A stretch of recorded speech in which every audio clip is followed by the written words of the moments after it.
여러분 안녕하십니까? 자, 이번 시간에도 암 환자분들의 마음 가운데 갈등이 사라지고 감사의 마음이 회복될 때 암도 따라서 회복된다고 하는 사례를 말씀드리겠습니다. 지난번에도 이제 자궁암 환자에 대해서 이야기했는데 이번에도 50대 후반의 자궁암 환자분의 사례를 소개해 드리려고 합니다.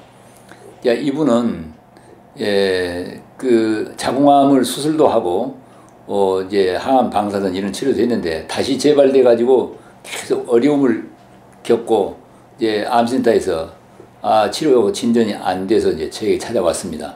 이분 아들이 또 의사예요. 그래서 뭐 국내외 이제 많은 병원을 다니면서 치료를 했는데 근본적으로 치료가 안 되는 그런 경우였는데, 이처럼 끈질긴 고통을 당하는 배우에는 반드시 저는 어떤 갈등이나 저항하는 신념이 있다고 이렇게 믿는 사람이기 때문에 그걸 좀 알아보기로 했습니다. 이분은 어릴 때요, 이제 그 딸이 넷인 그 자매 중에서 장녀로 태어났습니다. 그래서 4명의 이제 딸을 낳으니까 친정 아버지가 이제 아들을 낳겠다고 이제 첩을 얻었습니다. 옛날에는 그런 악습이 있었죠. 그래 이제 어린 나이에 그 10살쯤 무렵이었는데 아버지에 대한 심한 그 배신감과 분노를 가지게 됐습니다. 남자들이란 건 도대체 믿을 게 못 되고 정말 배신자다, 도둑이다, 이런 생각을 가지게 됐어요. 그래 이제 장성해가지고 이제 그 결혼을 했는데 어떤 이제 좋은 직장을 가진 이제 그 배우자를 만나서 결혼을 했는데 이 남편 되는 이가 결혼해가지고 얼마 안 됐는데 출바람이 나가지고 아마 사흘걸음으로 외박을 한단 말입니다.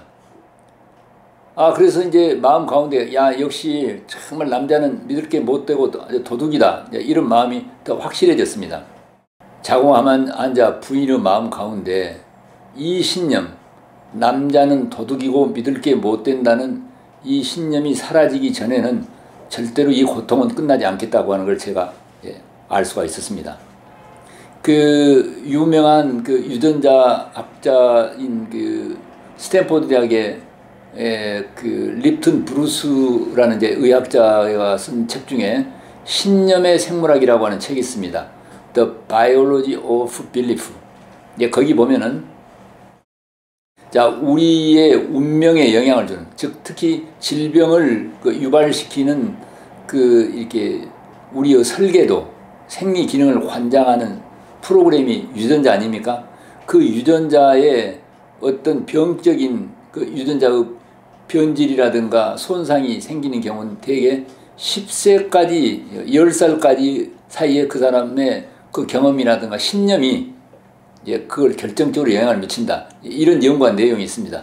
그러니까 이 부인의 경우에 10살 무렵에 그 아버지에 대한 심각한 배신감과 분노, 남자는 정말 믿을 게 못 되고 도둑이다, 이 생각이 계속 자기 삶에 영향을 미친 것입니다. 이 부인은 아마 어느 곳을 가든지 반드시 남자는 믿을 게 못 되고 도둑이라고 하는 현실을 보게 될 것입니다.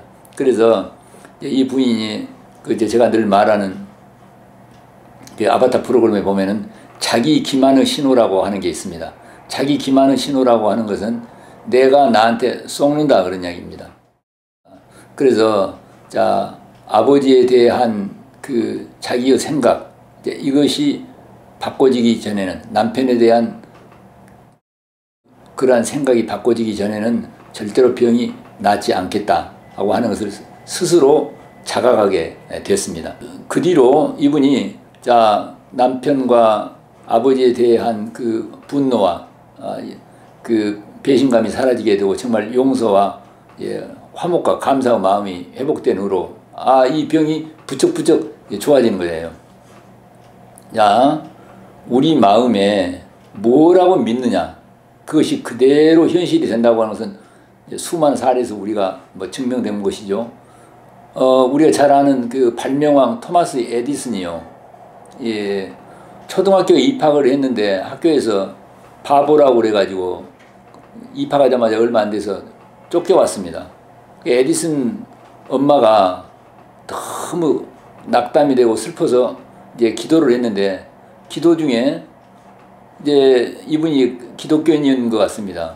기도 중에 네 믿음대로 될지어다 하는 이제 그러한 성경의 그 귀절이 떠올랐습니다.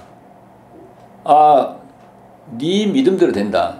그러니까 내가 우리 아들 에디슨을 바보라는 내가 믿음을 가지고 있었기 때문에 바보가 됐단 말이냐. 그걸 돌이켜 보니까요, 정말 그 에디슨을 늘 이 엄마가 이 멍청한 바보야 이런 말을 많이 하고 그 바보처럼 느껴질 때가 많이 있었습니다. 그런 믿음이 있었단 말입니다.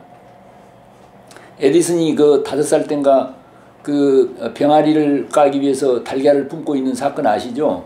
제가 그 위스콘신 대학에 그 연구교수로 갔을 적에 우리 자녀들이 그때 이제 초등학생이어서 그 에디슨 생가를 한번 구경시켜 주려고 오하이오주에 가면은 에디슨 버스프레이스라고 생가가 있습니다. 거기 가서 그 에디슨이 그 달걀을 품고 있었던 헛간을 그 이제 우리 애들하고 본 일이 있었는데요.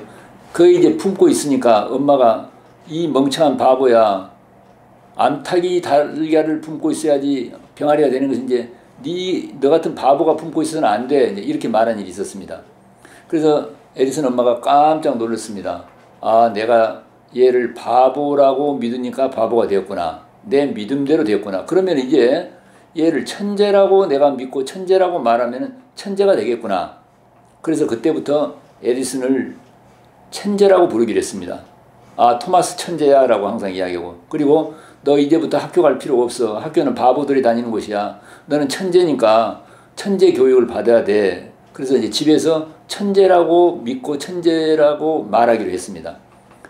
아, 토마스 에디슨이 천재적인 발명가가 된 것은 우리가 다 잘 아는 사실이죠.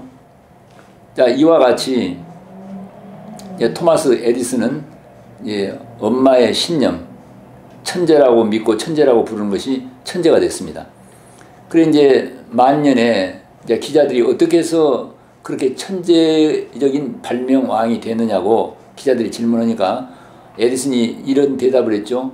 천재란 1%의 영감과 99%의 노력의 산물이다. 그래 이 기자들이 생각에 아, 천재라고 하는 것은 정말 뼈를 깎는 노력으로 되는 것이지 그것이 그 타고난 것은 아니다. 이제 이렇게 신문에 보도를 했는데 토마스 에디슨이 그 신문 보도를 보고 정말 이 멍청한 기자들이 말귀를 못 알아먹었구나. 천재란 99%의 노력은 아무 필요 없고 영감, 곧 내가 천재라고 믿는 그 믿음, 하늘로부터 오는 그 영감으로 천재가 되는 것인데 못 알아먹었다 이렇게 했습니다. 그래서 천재는 천재가 되려고 노력할 필요가 없습니다. 이와 똑같이 우리는 건강해지려고 노력할 필요가 없습니다. 나는 건강하다고 믿으면 됩니다. 아, 내가 부자가 되려고 너무 애쓰는 노력을 할 필요가 없이 나는 모든 것을 가진 부자라고 믿으면 됩니다. 아, 내가 내 마음 가운데 있는 죄를 씻으려고 노력할 필요가 없이 나는 이미 죄가 깨끗하게 씻어서 사해졌다고 믿으면 됩니다. 내가 하늘나라에 가려고 애를 쓸 필요가 있는 게 아니라 나는 이미 하늘나라에 갈 수밖에 없도록 다 이루어졌다고 믿으면 됩니다. 내가 성공하려고 애쓸 필요가 없습니다. 내가 이미 성공한 사람이라고 믿으면 됩니다. 우리는 이와 같이 토마스 에디슨이라든가 수많은 사람들이 정말 그 믿음의 생물학으로 천재적인 삶에서 성과를 낸 걸 우리는 많이 볼 수 있습니다. 따라서 이제 이 부인처럼 자, 남자는 도둑이고 믿을 게 못 된다고 하는 그러한 신념을 갖게 되면은 그는 계속해서 자기 삶에서 이제 그러한 경험을 하게 될 것입니다. 따라서 우리는 어떤 경우라도 자, 어떤 중환자라도 나는 다 나음을 입었고 나는 이미 건강하다고 믿고 자, 다른 사람에 대해서 부정적 신념, 저항하는 신념을 내려놓고 갈등을 넘어서 자, 감사와 사랑의 마음으로 바라볼 때 세상 만물과 다 화목하게 되고 내 건강에 획기적인 대전환이 일어난다는 것을 우리는 여기서 배울 수가 있습니다.